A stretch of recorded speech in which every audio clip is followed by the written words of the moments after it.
आस्था के संग खिलवाड़ और एक गैर जिम्मेदाराना बयान मैं इसको मानता हूँ।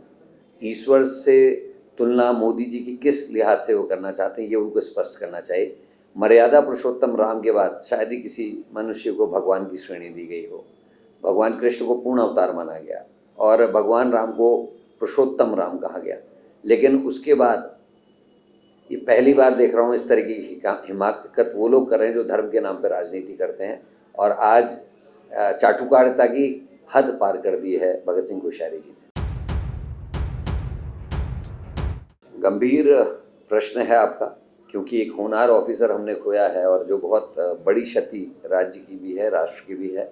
और ये कमी है हेली सर्विसेज की। क्यों वहाँ जो ग्राउंड उनका फोर्स था वो क्यों नहीं था, क्यों ध्यान नहीं रखा गया कि हेली के नज़दीक कोई ना जाए।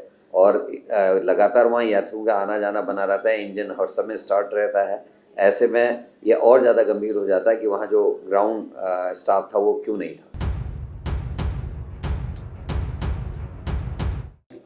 स्वास्थ्य सुविधाओं के लिए पहले भी आशंका जताई गई थी, पिछले वर्ष भी, और इस बार भी हम लोगों ने कहा था कि दिखाई कुछ नहीं दे रहा, कागजों में सब कुछ है। लेकिन एक आम यात्री से अगर पूछेंगे अगर आपको तकलीफ होगी तो आपको पता है कहाँ जाना, तो वो यही जवाब दे रहा है कि हमें जानकारी नहीं कि हमको कहाँ जाना है। जानकारी का अभाव भी है, सरकार ने उस ओर कोई ध्यान नहीं दिया है। और पानी की बहुत कमी है पड़ावों पर। यात्रियों की गाड़ियों के लिए पार्किंग की सुविधाएँ जस की तैस पड़े। हरीश रावत के टाइम पे केदारनाथ के पड़ाव पे एक बड़ी पार्किंग बनी थी, उसके बाद से कोई नई पार्किंग कहीं दिखने को नहीं आ रही है।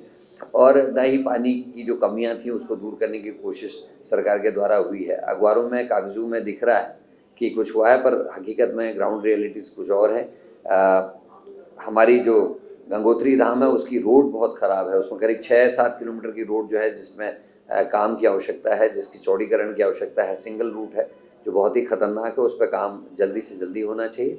साथ में जोशीमठ का भी ध्यान रखा जाना चाहिए। और आश्चर्य है कि पिछले वर्ष भी पर्यटन मंत्री चारधाम यात्रा के समय में देश में नहीं थे और इस समय भी वो प्रदेश में नहीं है। इससे ये साफ पता चलता है कि सरकार कितनी गंभीर इस चारधाम यात्रा को लेकर है।